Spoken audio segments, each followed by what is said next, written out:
You know what Tom Coughlin said? If you're 15 minutes early, you're late. So that's true. All right, Fish. So we're waiting for the hard line here, but let's talk about some takeaways from the NFL weekend. What do you got? Quick. Last week I bagged on old men, Tom Brady and Aaron Rodgers pooping the bed, and they really stood up. If you watch the game in Germany, Tom Brady, he's always spot on. And Aaron Rodgers, their season's on the brink. They're down 28-14 to the Cowboys. And one of their rookie receivers, Christian Watson, really stood up, and great comeback by Green Bay. Second thing that I took away from is this catch. You remember Odell Beckham's catch? As we welcome you to Orchard Park with 2 minutes left in a 4-point game. Kirk Cousins back to throw on 4th and 18. He's given time. He wants Jefferson. Climbs the ladder. Oh, my goodness! Justin Jefferson pulled it in. The catch of his life. But we got to look back at this.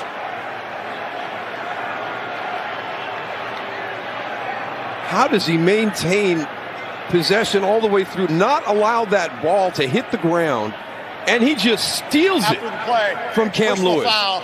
Unnecessary roughness, defense number 47. That's a 15-yard penalty. Automatic first down. Justin Jefferson. So is that the catch of the day? Yes. Catch of the year, maybe? Well, yeah, that's my second thing. Okay, catch of the year. Okay, my third thing. We saw two of the best games yesterday with the comeback with Green Bay and Dallas. And you're texting me, Buffalo and Minnesota might be in the best game I've seen in years. It's not named Buffalo and Kansas City in a playoff game. Yeah, so close to that it. was my three things. There's Hardline. The Hardline is in with us. Hardline. We're talking about the great game between the Vikings and the Bills yesterday. So welcome to the show, and we'll introduce everybody in a little bit. So what's your next take there, Fish? You got that, and what's your next one? That was it. I said the first one was that the old man came to play. Second one was that catch. The third one is we saw two of the greatest games this season yesterday. One in the morning here in Las Vegas at 10 o'clock time, and then the afternoon game. Other than that, you know, everything's out. The cream is starting to rise to the top in Week 10. See the teams that they're going to start making their runs. Keep an eye on the 49ers, gentlemen. Just keep an eye. They're getting healthy. Keep an eye. It's a good point. Really good point. All right, Hardline, what are your three takeaways from yesterday's games or this weekend games? Well, three takeaways would be Buffalo has some questions going on forward. I know you guys hinted on that. I don't know if it's Josh Allen's elbow, which I know has been kind of a situation moving forward. But one thing that definitely has to change is a little bit of his decision-making. I mean, you know, when he's getting into the red zone, he's making decisions that he normally hasn't made before, maybe trying to force a couple things, which have caused turnovers in the last two games. And right now, gentlemen, you know, look, the AFC East is a very tight division. It's very, very small margin of error that you can make. You've got three teams sitting at top that either one could win and either one can make a deep playoff run, where we're talking about the Dolphins, the Jets, or the Bills. So it's not as guaranteed as the beginning of the season where we thought the Bills were just going to run away with the division and make an AFC championship game. I mean, right now you're looking at Miami, and they've got one receiver that's got 1,100 yards as of yesterday, after the end of the game yesterday, and one receiver that's on his way to another 1,000 yards. And we're talking about this is happening from a quarterback that we all thought might be replaced before the start of the season even began. So, you know, kudos to that. A really good point, Hardline, is I think all four teams in the AFC East, if the playoffs began today, all four of them would be in it. Yeah, you know, it's no longer, you know, the Patriots and everyone else. So it's a changing of the guard to a certain degree. My second biggest takeaway is kudos to the Lions on back-to-back wins. You know, Dan Campbell was on the hot seat for a little while. He's still on the seat a little bit, but you know, a win against Green Bay and a win against the rising Chicago Bears right now, especially in your division, goes a long way to keeping your job. You know, we'll talk about them playing the Giants later on the show today, but there's a lot of belief. I mean, they've made some changes that need to happen. Do I think that Jared Goff is going to stay later on? I'm not sure, but for a team that's missing its first-round draft pick and Jameson Williams that they moved up to get, and a couple other pieces, you know, they're starting to finally get a little bit healthy. And kudos to Jamal Williams. Right now, I think he's top 5 in rushing TDs in the league, which is something you normally don't hear Detroit Lions running back to say. The last thing, and I know, Fish, it's going to break your heart. I watched that post-game press conference yesterday with Derek Carr, and, Daly texted me. And to me, I said there's 2 things that are either going to have to happen, and I think it's very apparent. Either Derek Carr knows he's going to be replaced, and I think if you're going to sacrifice the season to try and move up in the draft to get the quarterback you think might be the franchise, maybe you start playing your backups with the hopes that you can keep Derek Carr healthy to trade him, or they're really coming for Josh McDaniels, and he's going to be out probably sooner rather than later. I would think that McDaniels probably stays because it's an easier sell to the fans that maybe this just wasn't his team and he came over and took over something. But you've had Derek Carr there for a number of years, and it's been the same result. And the fact that he said, and to paraphrase, because I'm not going to quote verbatim, is the fact that he's like, they've had way more success than I've ever had in my career, the 2 men that are leading this locker room. And that's very apparent to me and very transparent as a quarterback when you come out and you make that statement. I think that that's a statement that you make when somebody's maybe told you, hey, going forward throughout the rest of the season, you may not be the starter. Fish, what do you think on that? You agree with that? But Carr? Yeah. I got nothing. I promised Gabriel Ellis I would say nothing bad about the Raiders. But what he just said, first of all, you can't trade him. He's got no trade clause. He's not giving it up, he said. First of all, if you watch his press conference, all right, he threw the ball under the bus. He never takes accountability. He's not Josh Allen that says, I suck. I got to play. Okay? Josh McDaniels cannot coach.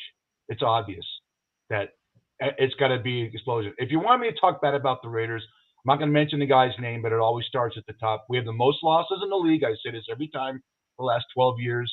I don't judge owners. They could be assholes like Daniel Snyder maybe, or Jerry Jones might be a little, indifferent because he's a great man, Mark Davis.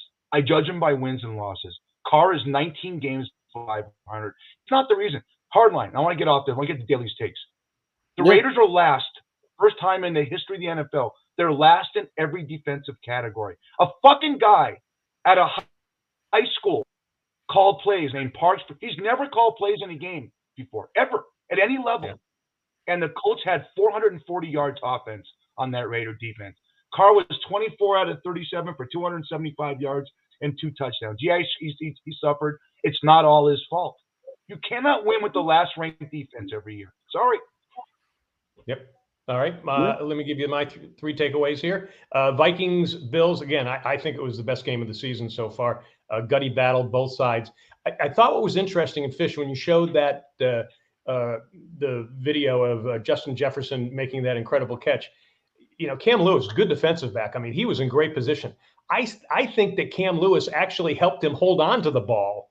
If you look at it, the one hand, and then Cam's hands are underneath that. I actually think that it actually helped him hold on to it to make that great catch, even though he was trying to do the interception.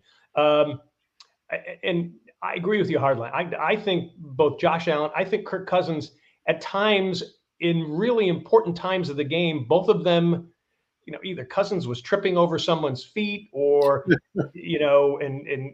Josh Allen was fumbling on the 1-inch line,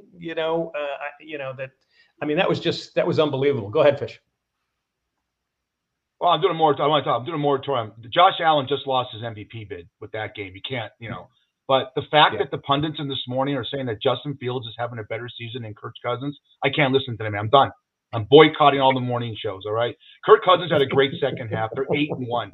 Justin Fields hasn't thrown the fucking ball for more than – it's a great runner. He hasn't thrown for more than 171 yards in any game.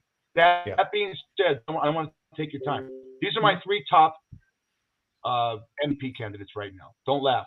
Patrick Mahomes, Tua Tagovailoa, and Jalen Hurts. That's simple, Nice. Yep. No, that's not bad. I'm just gonna say this because I don't want to stop Daly. Is Fish, you got to understand the organization that Justin Fields plays for. No matter how good of a quarterback they have, they try to rein that quarterback in and be a run-heavy offense. So the fact that he's doing what he's doing, and look, we talked about this a few weeks ago where I thought Justin Fields, if they let him loose, would be better than what a lot of people have thought. And the last 2 weeks, even though they've lost, that's what you want from the first-round pick quarterback that you got. You can build on that. But what you got the first half of the year, real questionable. All right, let me just can't throw. He threw two picks. He threw a pick six. They're up 24-17. You watch the game. I'm rooting for I love the Lions. I love Dan Campbell. I love Jerry Goff. Daly, sorry, I do. Look at the injuries those guys have. The Lions. Daly, go ahead. I want to hear your three things. We'll get back. Okay. Well, the end of my take was I actually think the Vikings are legit. I don't think I was giving them a lot of legitimacy up until it, but watching them yesterday, I think they're a legit contender. Obviously, their record shows it. The Bucs and the Seahawks, you guys touched on that. Brady's back. What I thought was interesting was that the Bucs defense was there, and Rachaad White. What a great addition! I mean, Leonard Fournette could be out for the season. We don't know yet. He's got a hip problem. What a great addition, or just jumping into the fray finally and really controlling it. That's what really helped Brady. I thought Brady was good, and I've said this all season long when everybody was knocking him. I still think his footwork is good. His arm is still good. I'm still a little Aaron Rodgers. His footwork doesn't look right to me. He doesn't look right throwing the ball, even though he did win yesterday and he did bring him back. So anyway, Browns, forget it.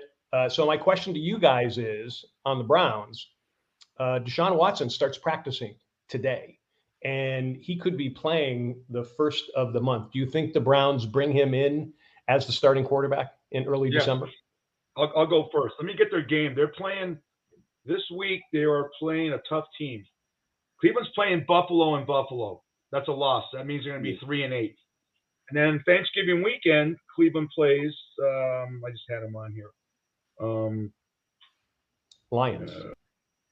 They have a bye week on Thanksgiving. No, I'm sorry. They play Tampa Bay and Tampa Bay. They're 3-9. So when Deshaun Watson comes back, it's going to be irrelevant. It's 9 losses in that conference. That one of you guys said, Daly, that 4 teams right now from the AFC East can make the playoffs. You have to have a winning record. They can't be 8-9. So does Deshaun Watson play? Yeah, they want to sell tickets. He's a story. Yeah. All right. I just think, you know what? If you're the Cleveland Browns organization, I think that you start Deshaun Watson. I think you try to get all the booze, all the jars out right now. The season's not going to go anywhere. You're not going to make the playoffs. Go ahead, get everything out right now. Let people get their emotions out, whether they like them, dislike them, however they feel. Ride that out so that next season when you start back, I'm not going to say it's a clean slate, but it's a better situation than you have moving forward. And Fish, I would counter that and say I would not necessarily give Buffalo that win when they go to Buffalo, because I thought clearly Buffalo at home would beat the Vikings. And, there's no guarantees in this game. There's no guarantees, but the Vikings are 7-1 and have some quality wins. Cleveland's defense is ranked 30th. Buffalo's going to have to get right. Okay, Josh Allen lost that game. I mean, I don't think Jacoby Brissett's going to throw the ball like Kirk Cousins did. I don't. Yeah. Nope, I agree. All right, folks, welcome to Daly Fish, coming to you from Vegas and Myrtle Beach. And I'm John Daly. He is Eric Fish Snyder, and we have the Hardline, John Hardison, from the Cost of Winning podcast and all of his great sports betting advice. We'll have that certainly coming up in the rest of the show. Got questions or comments? Drop them in the chat box or email us at dalyfish1, the number 1, dalyfish1@gmail.com. All right. Is it time now to punt on any coaches or quarterbacks? I know we kind of touched on that a little. Do you think there's time? I mean, obviously the Colts have already done that. Do you think?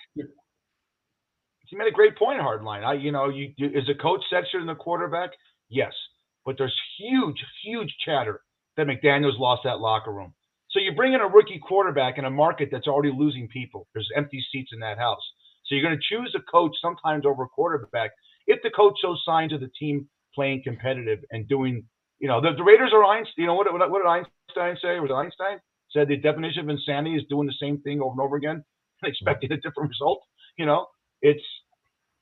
I think I don't know. I mean, that's one example. What about you, Harlan? I can't think of any other examples where the coach and the quarterback are going at it right now. Maybe Carolina, but Steve Wilkes is an interim. Yeah, that's what I was going to say. Carolina, you if they did hire Steve Wilkes, it wouldn't be a knock. And if they let him go, I wouldn't be surprised. Saturday made a strong case the other day in terms of punting on the coaches. because there's always someone on the hot seat. We already talked about the first one. The one I would think of would be Nathaniel Hackett, honestly. I mean, that is one with their situation right there for as much money as they owe Russell Wilson moving forward.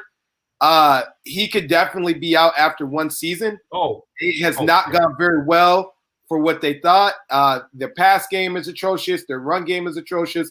The only thing that's been pretty good is a defense. I keep this name out there right now, and I know he's been around the league a lot. He gets to the Super Bowl. He doesn't do very well. I would not be surprised because he is. I don't know if he's the offensive coordinator or offensive specialist. John Fox getting another shot. I mean, what he did with the Colts yesterday was pretty impressive. When you took a guy that barely practiced all week and he ran off a 40-yard run and being in late 30s. He's good. He's a good offensive guy. He's a good offensive mind. Yeah, he doesn't win the big games, but he can at least get you over 8 to 9 wins a season. John Fox runs the defense with Gus Bradley. All right. There you go. I'm not going to throw under the bus, but he wasn't even in the stadium yesterday, so he had some personal stuff going on. I don't like that. I'll tell you another one I do like, and you'll agree with me. You want to talk? Daly brings up a great topic here. Punt on coaches and quarterbacks. Keep an eye on Cliff Kingsbury and Kyler Murray. That's one where the team will choose a quarterback over the coach. I guarantee. I would have said it was a definite, except that the Cardinals won this past week. Let me ask you this, guys. Let me ask you this, Daly and Harlan, real quick. It's right. A lot of pundits, man, were they brutal. Dan Orlovsky, Rex Ryan, Bill Cowher was in tears calling it a disgrace that Jeff Saturday is a head coach. How the fuck did he do yesterday? He let his coaches coach. Those players are going crazy. They played their best game of the season. He tells everyone, including the Raiders, and they admitted it, that Sam Ehlinger is going to start, and he starts Ryan. And that idiot McDaniel said, well, we didn't prepare for Matt Ryan. So how bad does Saturday do? Why can't people get a chance? I don't think it's necessarily Saturday goes 7-1 the rest of the season. Does he get the job next year? Yes. I mean, it's a strong possibility, but I think the reality is, and look, we've gone over this a bunch of times in terms of the fact that Irsay didn't. It's a loop within the coaching hiring process, and that's kind of the situation in which we're going to right now. Is there's a lot of guys that are qualified. Is it even worth them taking the interview next year if you're going to say Jeff Saturday is already my guy and you're not interviewing anybody? Yes, he's got the interim tag, so you didn't have to go through the normal hiring processes of the Rooney Rule, but you've got a bunch of other guys out there that have had coaching experience, have coached at this different level, have been coordinators, control guys, assistants. Are you saying that, and it's not a knock against Jeff Saturday, it's not. Obviously, he won yesterday. Are you saying that even after the years that they've put in terms of being qualified, that still doesn't make them better, if not on the same par as someone who only coached a high school football team? And I'm not saying that the man doesn't know football. You don't become an all-pro and you don't win a Super Bowl not knowing football. But that's, the question on that side of the ball. And I would agree with you on that. And Daly Lombardi said, I don't coach. Yeah. Well, and you hear a lot of other coaches, though, today are talking Lombardi about, made a great point. Where I'm not going to be with my kids. I'm going to lose my life because all I'm doing is I'm coaching. And then this guy just literally walks in off an ESPN set and he becomes a coach. On the other hand, look what he did. Next week, they play the Eagles, who at this point are undefeated. So it'll be interesting to see how that happens. If he beats the Eagles next week, that's incredible. Yeah. We'll figure that out. I think yesterday he played the worst team in the National Football League. Houston has more heart. Real quick, Daly. Lombardi had a great quote. He goes, I'm not a coach. He goes, and Landry quoted him on this, and Beck and Parcells. I'm a leader of men. And Jeff Saturday, it's a leader of men. Rich Bisaccia, real quick, the Raiders interim coach, he's a special teams coach. He never had head coaching, but he's a leader of men. They went to him, and the Raiders rallied around that. Sometimes you need that figure in there, and obviously Frank Reich wasn't. And they went to the playoffs last year. So, yeah, you're absolutely right. All right, next topic here. The NBA and anti-Semitism. Kyrie Irving is still not allowed to play due to his promotion of an anti-Semitic film. He says he has apologized, but no one really knows when he's coming back. What's your take on this? Go ahead, Fish. Well, he has. He's a tough boy. I'll tell you what. You guys watch Saturday Night Live. Did you see Dave Chappelle's monologue this past week? Either one of you? I missed it. No, I didn't get to. Oh my God, he went after Yee, he went after Trump, he went after Kyrie, he went after everybody. I don't know. I don't really have a take on this because if he says he apologized, is he sincere? He didn't apologize until he hit his pocketbook, so that makes a lot of people, a little weary of it. But I don't know. I mean, the guy wouldn't take the vaccine, so he couldn't go on the road last year. He's the earth is flat. He thinks Kim Kardashian, the Kardashians have talent. I don't know. Hardline, what's your take? You know what? It's a really dicey situation, and I don't really know kind of what the end game. The end game is for him to get back. I know he met with Adam Silver over the last week, and I know Silver says he's like, I don't believe that he's anti-Semitic at all. But the question is, what does the league want to do with this? And Jaylen Brown brought up a good point. There's a difference, as he said, in terms of the CBA between you tweeting what you think and putting a link. And what does this mean in terms of our collective bargaining moving forward? And what is the punishment moving forward? Because they're in uncharted territory. They've never dealt with this. So can the NBA impose the punishment that they want right now, or does that contradict the CBA? And where does this go? Do they, does this end up going to court, or do they try to just make amends and move forward and move on? There is a lot of questions moving on with this, and there's a lot of questions after this season gets done in terms of social media policies and media policies that they're going to have to figure out and go and figure out from there. The only person that I would probably say I don't understand in this whole situation was LeBron's comments in regards to Kyrie Irving. For someone that's not in that locker room, for someone that's not close to the situation happening at hand, I thought it was kind of in poor taste for him to make his comment. I think the best thing he could have said is, look, I'm not in that locker room. I'm not around this guy. I'm not in that organization. That's up to them and Adam to make the best decision, what he thinks is best for our brand and for our league. I have no race, no dog in this race. What did he say? I'm aware of that. What did he say? Basically, to sum it up, he was like, I think it was stupid. I think that he shouldn't have said all this, all these different things. I'm like, you're putting yourself in a situation that you don't need to be in. Yes, you're the most, known basketball player probably on the planet Earth right now. But don't put yourself in a situation that you don't have to put yourself in, because the media is just going to keep coming back and keep asking you for your response. And you're not in Brooklyn every day.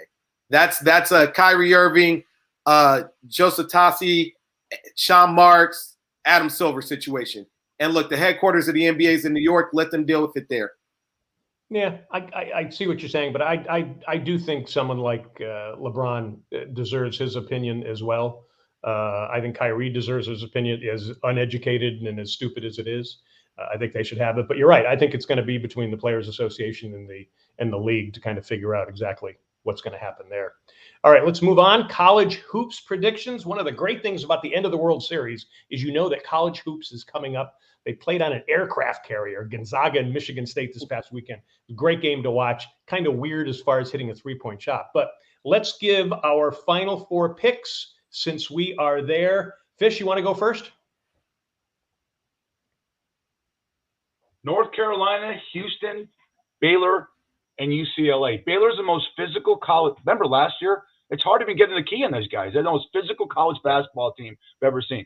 You're part of the woods, North Carolina. It goes back to Dean Smith until the present.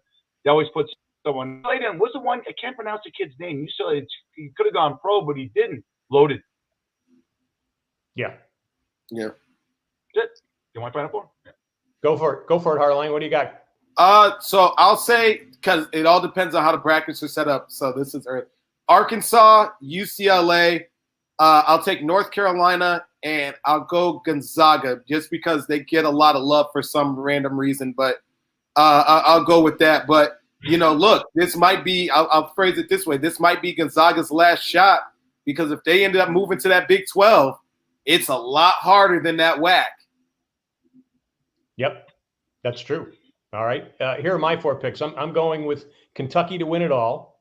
I got the Tar Heels in there. I have Gonzaga in there as well. But here's my surprise pick. I got the Indiana Hoosiers. Coach Mike Woodson. He played under Bobby Knight. I think he's got them in a position. And their star forward, Trace Jackson Davis, he actually came back for another year for this. So I'm I'm actually going with him. What I love about this is that, I still think, with this portal, you're going to have teams like, for instance, I wouldn't be surprised if Houston got in. Eastern Michigan almost beat Michigan the other day. It was actually a really good game. Wyoming's supposed to be a good team. My Friars, Providence College, they could do something. Nobody's picking them because they lost 5 of their starters from last year, and they filled 5 more from the portal. Cooley's a great coach. Is he going to do it again? He could. UConn is a great team. Michigan State, they're not going to finish in the top 10, but what they've done with what Izzo did with their schedule, they play about 10 top 10 teams in their non-conference schedule. And they're going to be, I think, a tough team. They could be 17 and 12 and get into the conference and do something that way. So those are my picks. Strong. Michigan State's always a team. That's the hard part about Michigan State. You never know. They have some seasons where they sneak up on people and they make the Final Four. And I know people forget, just about 3 years ago, they were in the Final Four where they played Texas Tech, and try to get on that last second run and just couldn't hit it. What's the beautiful thing about what's going on now? And I'll say this about the NCAA, whether it's basketball or more so basketball than football, but it's getting there. We are going to regionalist sports, meaning, we're saying that Gonzaga, who plays all the way in the Pacific Northwest, is going to now be in the Big 12, which has been predominantly more, Texas, Oklahoma, Arkansas. And then we're talking about, in terms of football, UCLA going to play back east. It's just amazing that now it used to be so based on regions, and now it's kind of, you play who you want to now. And then nothing's up there. You're going to pay for the package. You're going to see whatever team you want to see. National conferences. All right. Later in the show, Hardline is going to have his March Madness prop bets as well. All right. Thanks for joining us, everybody. And before we jump into anything else, it's time for Fish's favorite memes of the week. What do you got this week, buddy? I'm enduring. This is the worst season I could ever remember. 47 years watching the Raiders hardline. You weren't even born when I first started watching the Raiders. And this is the worst I could ever imagine. It's so depressing and frustrating. But I found a picture of the Raiders think tank, Daly, going into this Colts game, knowing they're going to, go up against high school coaches. This is the Raiders coaches room right here.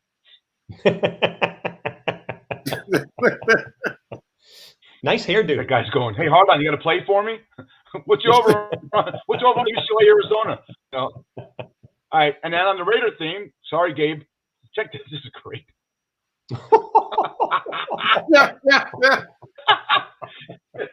Picture of Bill Clinton says 17-point lead. Yeah, and then I'm Monica Lewinsky. It says Raiders, so 17-point lead and blow it. Get that. All right, we talked about last week about what's your favorite sporting event. The loudest sporting event. We talked about great announcing teams from Pat Summerall, Tom Brookshire, Madden, Summerall, baseball, great baseball, Tony Kubek and Joe Garagiola. This is the longest and most first announcing team in the history. You can call it sports. Remember these guys, Daly? Gorilla Monsoon and Bobby the Brain Heenan. All right, they did every major wrestling thing for like 40 years, and they brought such a live, vigorous broadcast. Heenan would get out of his chair and go in the ring and start fighting guys. It's all picture like that. So I went from Gorilla Monsoon. Look, some of my family shows up at chess events. Gorilla Monsoon to the actual. Look at this guy. He could go shirtless in the winter. Come on. Yeah, exactly. Wow, look at those shoes he's wearing. Look, could you? Wow. Is there a manscaping tool that has in front of that guy? Wow. I think there's got to be. I just think nature or God is really cruel when they can put hair all over a man's body from his neck down and not on the top of his head. Come on. That's just cruel. Well, they say when you get older, Hardline, that you grow more hair in your nose and your ear and your ears, and you lose it on top of your head. So yeah, I can remember the first time that I must have been in my 40s or 50s, and I remember Terry going, "Oh, you got that old man hair now coming out of your ears." So she stayed with me, so that's a good sign. But yeah, it does happen. Vicky got me a Christmas present. It was one of those nose things, Yeah. Hardline, it's coming, buddy. All right, folks, we are Daly Fish. We talk sports, entertainment, politics, everything in between, just like you do. No woke, no extreme, no social justice cops here. You got a problem with us? Let us know. Questions, comments, or even a factual challenge of us. Email us at dalyfish1@gmail.com. All right, now it's time for our schmuck of the week. Who do you got, Fish? Who's been schmucky? I'm making a New Year's end of resolution to be nice on people. So last week we showed all these great tweets, these actual newspaper articles. These are actual newspaper headlines. So first one, and we'll go hardline to whatever. I'll call you out. Check this out. You got to read this. It's a listening audience. State population to double by 2040. Babies to blame. That's a Sacramento bee. State population to double by 2040. Babies to blame. All right, you want to take this from the next one, Daly? Because it's insane. All right. All right. Woman in sumo wrestling suit assaulted her ex-girlfriend in a gay pub after she waved at a man dressed as a Snickers bar. What the hell? That makes sense. That's the London Post. I mean, that's crazy. All right, you could have this one, Hardline. I can't figure this one out. Sorry, I can't read the first word. Prisoner Serving 2,000 years sentence could face more time. Wow, that's breaking news. I got this one. All right, this is from the San Francisco Chronicle. Tiger Woods plays with his own balls, Nike says. John's dog was riding for the Sacramento Bee. Yeah, absolutely. All right, Dan, you can have this one. Dan, you go, baby. All right. This is all you. This has got you and me written all over it. Man eats underwear to beat breathalyzer. Look at this guy's face. Talk about that's Stettler, Pennsylvania. Talk about a pedophile. And then you know what, buddy? Hard time. You got a little zing to you. Read this one. This is the last one. Locked in loony bin for sex with Pop-Tart. What the? Well, I guess it's the thing, huh? The question is, was the Pop-Tart toasted first? I did some research. That actually happened. A guy tried to have sex with the Pop-Tart, so you could do the visuals. I just want to know if it was a regular Pop-Tart and it has a frosting on it. That's what I want to know. That's my schmuck newspaper articles. Are you kidding me? Wow. Oh, my God. That's great stuff. All right. So now we're going to find out who's got the swag. Who are we going to be toasting this week, Fish? We're toasting a 100-year-old man. Okay. This is Jack Poma, whose daughter truly loves him because she took him to see some strippers to celebrate his century on Earth. He recently celebrated 100 trips around the sun, and the special occasion, his daughter Dina took her to a Dallas Gentlemen's Club, the Lodge. So check him out there, and look at him with these girls over here, Hardline, okay? The girls said he was a great tipper. No shit. Look at this guy. He's 100 years old. He said, quote, if I'm going to go out and my ticker goes out, I'm going out with my face in a sludge of breath. He's teaching $100. That's my swag, big time swag. What do you guys think? Raise your toast to this guy. That's great. That's the best way too. All right, and now we are going to toast him we're going to toast Giacomo with our drink of the week. What are we sipping this week, Fish? Well, no pun intended, but a hot toddy, because he had his face in hot toddies. It's cold. Daly texted me this morning, said it's 31 degrees in Carolina. We've been dealing with some coolness here. Besides this is a Hardline's backdrop in Las Vegas. Hot toddy, real simple. Very, very simple. You can put brandy, whiskey. You put some honey in there, a little sugar. Boom. It's great if you're not feeling good or you think you got a cold coming on. Make yourself a hot toddy. Absolutely. Good one, Fish. All right. And what's that? Jack Coma, baby. I love it. Jack Coma. Okay.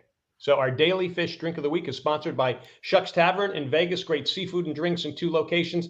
Head to the Shucks Tavern on North Durango on the northwest side of town, where fish is overnight. All you got to do is say Daly Fish Podcast.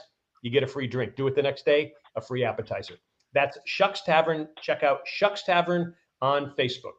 And again, this is Daly Fish. We are on Facebook at daily.fish.5. You can subscribe there. Also, subscribe to us on YouTube. You can listen to us on Spotify, Apple, iHeart, Stitcher, and Amazon. Watch us on Facebook at Myrtle Beach Golf Channel and Myrtle Beach Grand Strand Life. Check out Daly Fish on YouTube and Wingding TV and also Hey Vegas TV. And you can check out all of our posts throughout the week as we give you plenty of news and updates on everything that's going on in the sports world and everything that's going on with our show. And that is on Facebook and also on Twitter. All right, now it's time for some bets with the Daly Fish Hardline. Again, he is John Hardison. He has the podcast, The Cost of Winning, focusing on fantasy sports and sports betting. He's on Spotify, Google, and Apple Podcasts, but he's with us every week. All right, we teased this earlier, Hardline, your college hoop prop bets, so spill them. Who you saying people should actually bet on in the long range? So a lot of times, the previous one, at least one of the previous Final Four teams usually finds a way to make it back and wins the year afterwards. Last year was Kansas. We all picked Kansas. I thought Kansas was really good. Thought Kansas would win it in the year. It got postponed in 2020. Fortunately, it didn't. Baylor came the year before that, after that, and then took it from there. I think the Tar Heels probably have the best chance to go back this year and win it all. Solid team.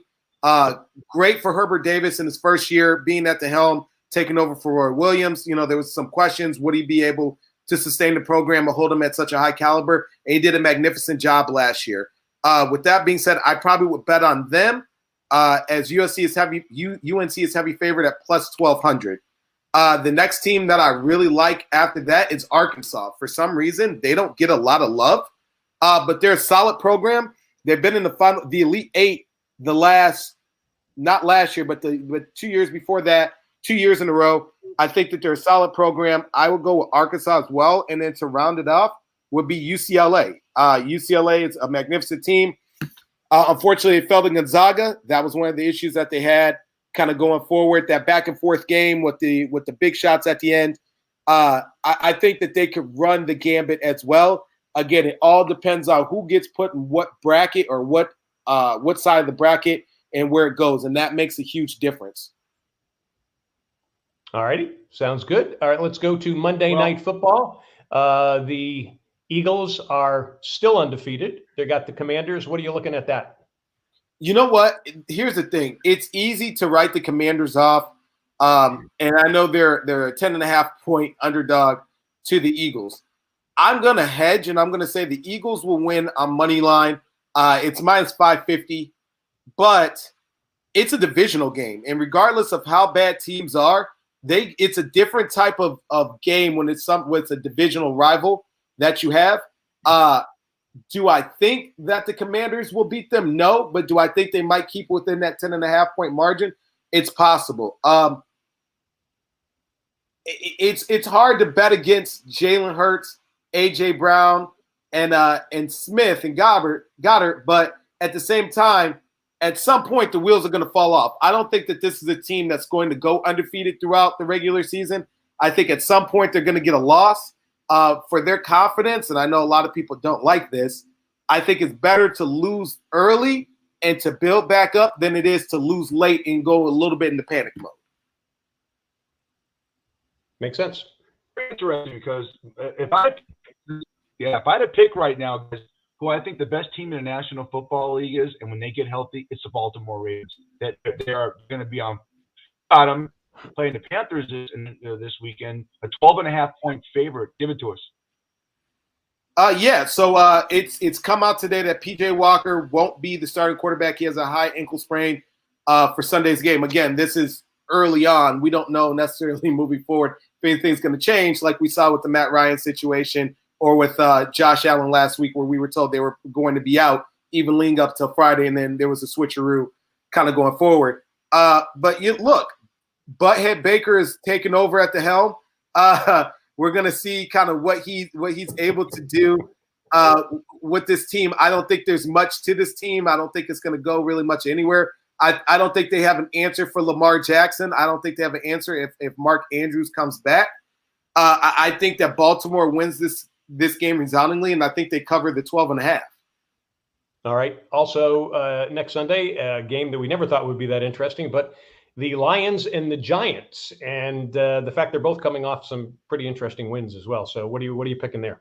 Yeah. So, look, the Lions are on a 2-game win streak, especially 2 games in their division. They beat Green Bay, which a lot of people didn't think that they would beat them.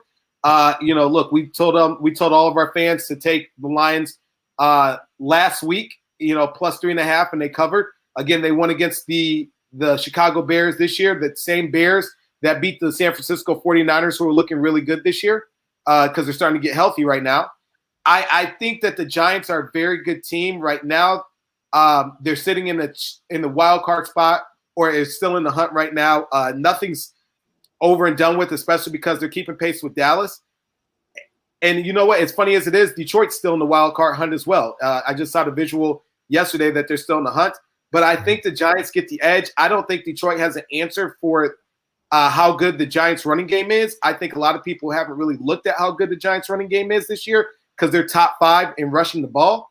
I think that the Giants get the win. I got a script, but I got 2 games. Give me a money line real quick. Green Bay and Tennessee, the Thursday night game, and give me the over/unders 47 on Dallas and Minnesota. Go. Give me a gut feeling on Green Bay, Tennessee. Green, huge game. Okay, so gut feeling Green Bay, Tennessee wins. I don't think that, even though we saw the best game we've seen for the Packers all season last Sunday, I don't think that they're going to get over on Tennessee. I think Tennessee gets the win.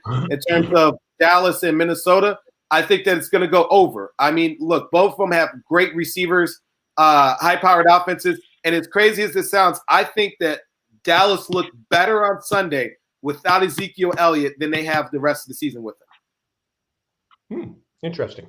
All right, let's talk about some fantasy picks. People are going to want to be putting their teams together as we're getting towards the end of the season, and they're probably having some close competition. So any fantasy picks you can tell people to maybe go after that they don't have that they should be looking at? Yeah, so if you're making your push towards the playoffs, Christian Watson, definitely from what we saw, that's probably the best receiver that Aaron Rodgers has right now in Green Bay. He's going to start getting a ton of targets. They're going to pepper him, especially if Allen Lazard stays out. I don't know the extent of his injury right now, if he's going to be due back Thursday or not. I know it's a short week for him, so they might keep him out again. So definitely Christian Watson. In terms of if you need a tight end, which tight end play is always difficult, Foster Moreau for the Raiders. With Hunter Renfrow out, Darren Waller out right now, it's really coming between Foster Moreau and Devontae Adams and getting those touches. And then if you also need another wide receiver, Tooney from Kansas City. What a great game that he had on Sunday. I'm going to assume that they're going to start giving him more balls, especially if Juju Smith-Schuster can't play this week because he's in concussion protocol. TCU Baylor, college football, man. Some teams only have 3 games left. Where'd it go? TCU Baylor, what do you got? Over 56.5. Yeah, you know what? They actually play each other relatively close. They tend to put up good numbers on this game. I think it's going to be real close on that line, but I tend to go over just in case something of a fluke tends to happen. I think they'll go over to 56.5. TCU is the real deal. But look, we talked about it last week, Fish. I said Texas would cover +7, and they covered. They didn't win, but they got people some money. All right, USC, UCLA, the battle for Southern California. What do you got? This is a huge game. I mean, normally we don't really talk about this being a huge game, but the fact that Oregon lost last week to Washington in that last 5-10 minute rally, it makes a big difference. I like the over in this game. I don't like the line of -2.5 for USC. That's a real dicey line, especially if you look at how they've played each other in the past. This game has real big implications. I don't know what their run game is going to look like at USC because Dye is out because of the leg injury that he suffered last Saturday. So I'm telling everybody to fade taking the line and go ahead and take the over. Georgia Tech, Carolina. Talk to me. So I watched North Carolina last Saturday. I like Drake May. He's a dark horse candidate for the Heisman right now. I don't think that he's going to win, but he's definitely helping improve his stock in terms of maybe being one of those top 6 quarterbacks in the draft this year. I got to believe that he's going to come out of UNC. It doesn't really make any sense for him to stay. With that being said, and I think he's better than Hal. I like UNC. I like the over in this game. I do think that Georgia Tech covers a 20.5. They play each other real close. I mean, a lot of people would think you look at Georgia Tech and it's a team that you write off. They haven't been that great this year, but some teams just got some people's numbers, and Georgia Tech's got that number to keep it close with UNC. All right. Let's go back to Little Pros. Last man standing over at Chuck's Tavern, which we are out of now. Fish, how many people are left in that? Everyone won. All 9 people won. 5 people had the Giants. Wow. Wow. 1 had Tennessee, 2 had Kansas City, and someone else had San Francisco, which I thought was I wouldn't have touched that game against the Chargers, but 9 alive. All right. Well, we'll follow in whoever is going to win, and we'll bring them on the show. And folks, that is the Daly Fish Hardline. And again, John Hardison with the Cost of Winning podcast. You can find him here with us every week. He's also on Spotify, Google, and Apple Podcasts. Hardline, I know you're going to stick around. We got more controversy coming up. Hey, folks, get a grip on your golf game with the revolutionary new golf glove called the One Glove. Long drive competitors are using it. You get a better feel for the grip. Plus, you don't have to take it off when you're chipping and putting. You can wash it. It lasts 3 times longer than a regular glove. Plus, women golfers love it because they can wear their rings and it won't hurt their nails. All you got to do is go to theonegolfglove.com and put in the code DailyFish. You get a deal. That's onegolfglove.com, promo code DailyFish. All right, let's turn to a little political news here. Boy, what a weekend. Let me ask you kind of the overall question first. Fish, I'll go with you first. Did we preserve democracy with the votes? Ask Fox, they'll say, they prevailed. Ask CNN, they'll say the blue prevailed. I would just love to see people get I'll tell you one thing that I took out of this. I put Dr. Oz down for being probably incompetent as Herschel Walker. He's the only guy I know. He called John Fetterman up and congratulated him like they used to do in the old days when they concede. I like that. That shows that state, in the state of Pennsylvania, has people that can actually work together. I don't think anything works together. All you hear now is Republicans blaming Trump because most people he endorsed didn't make it. But then the Trump people are blaming McConnell, and have we preserved democracy? I'll tell you what preserves democracy: beating inflation, getting gas prices down, getting the economy going, and getting everyone on the same agenda. Yeah. Tim Ryan, who was the Democratic senatorial candidate, he lost to J.D. Vance, and he called him, and he actually conceded publicly because he says that's what you do. So you had another one that actually did. So that was Ohio as well as Pennsylvania. Hardline, what was your take on it? You know what? I think I never thought it was really in jeopardy. I just think, look, we're in the time of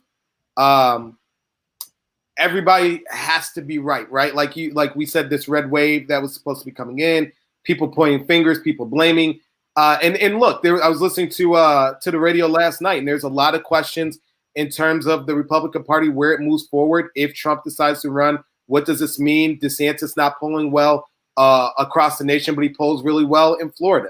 There's a lot of questions moving forward. I think that the biggest issues, as Fish said, is the economy, inflation, abortion rights. And I think that there's a lot of things that people made decisions for people for. And I think that there's a lot of people that came out and said, look, I'm not okay with that. And even though maybe I don't like this person necessarily, I do think that they maybe have my best interest in these 3 avenues compared to everything else.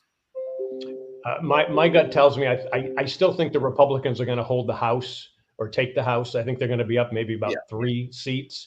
But it looks like there's a good chance that the Democrats are going to be maybe 52-48 or 51-49. which means they don't need Kamala Harris to be breaking the ties anymore. So I do think it's that. I do think, to me, I think women and young people came out and made the difference. I think David Hogg, the kid who was involved in the Parkland shooting and who's just been a force.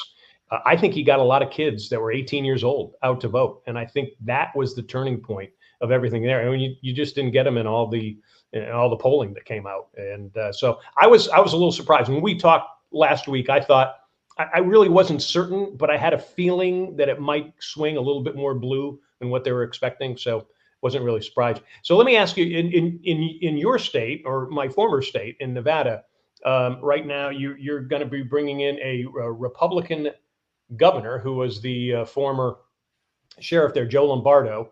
He beat Steve Sisolak, and then Senator Catherine Cortez Masto. She's going to stay on as a Democratic senator there. Tell me your thoughts on either why or how do you feel about that, Fish? Go first.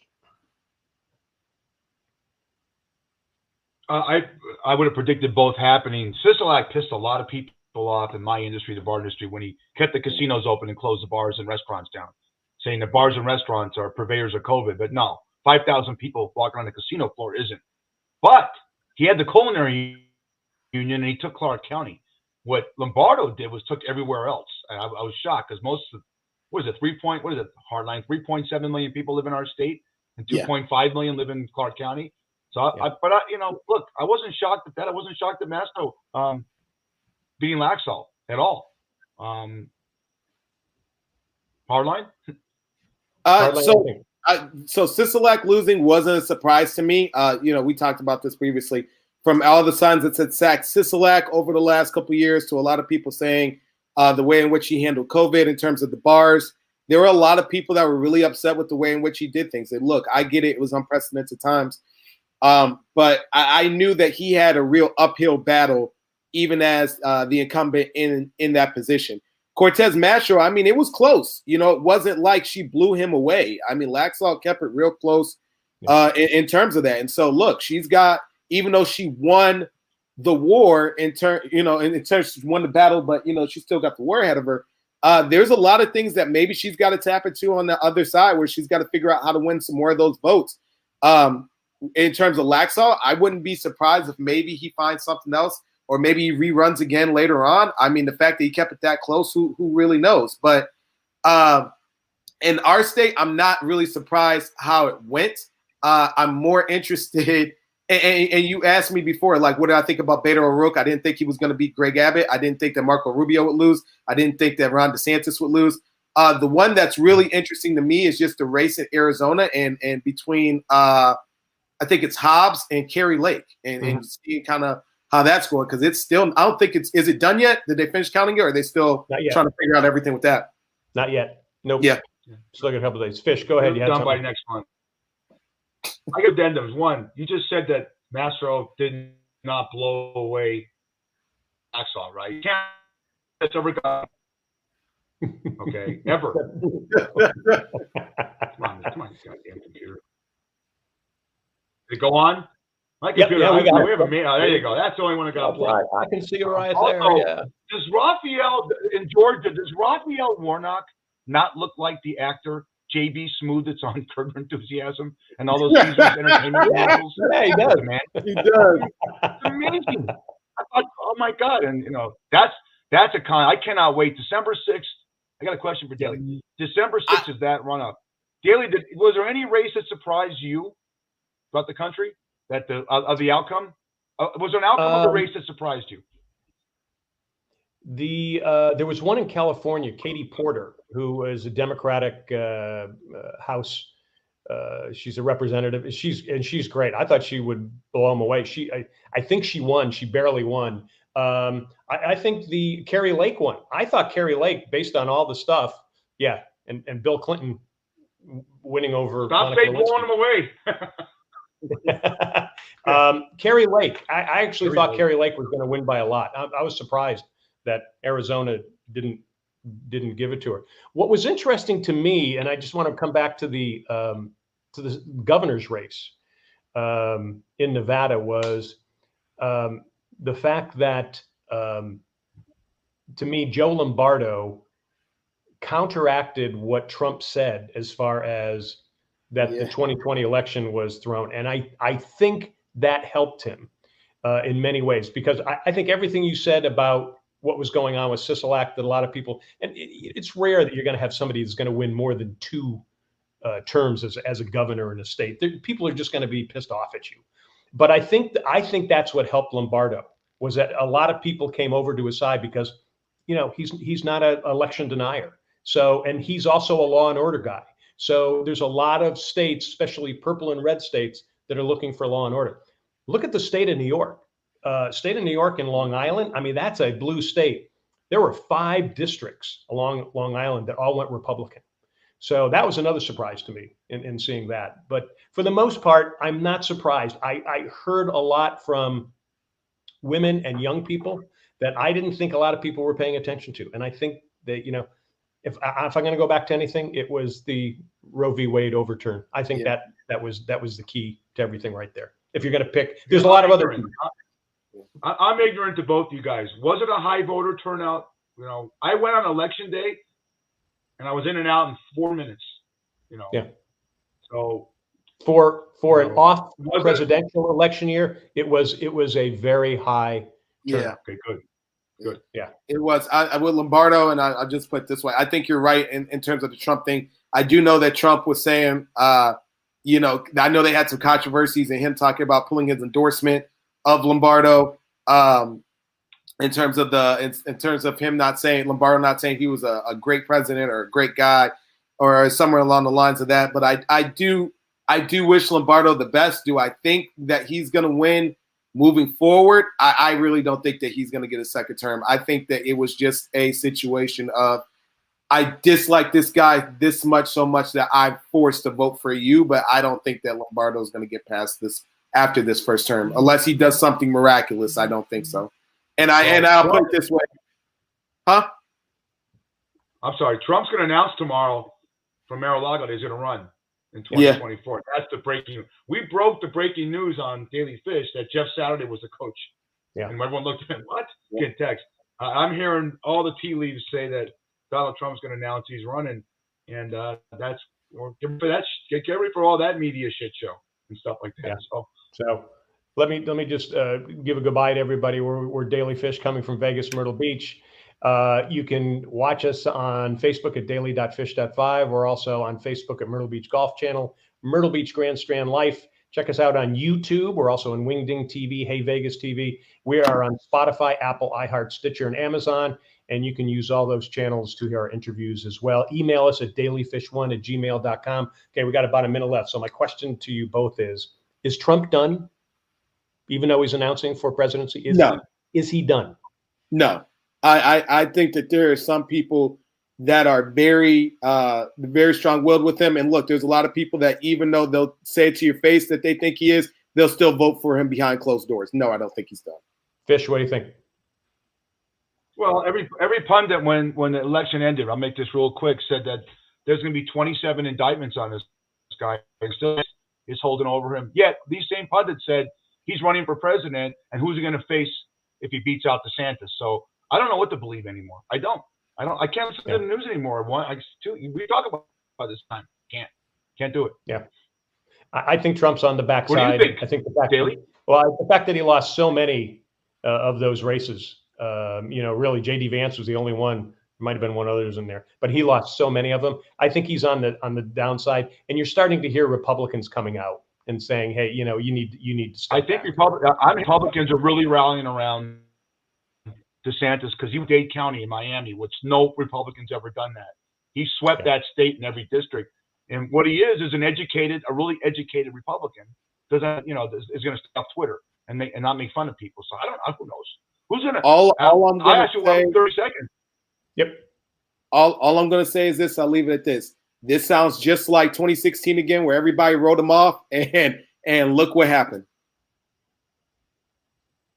Good point. Well, in 20 seconds, yes or no, is Biden running again, guys? More than likely, yeah. I'm going to say no now. I'm going to say no because I think Trump's more out of it, and I think that's why. And I don't think Biden's going to run again. He's going to be well into his 80s now, and they're going to try to find somebody over the next couple of years to replace him. Maybe Mayor Pete.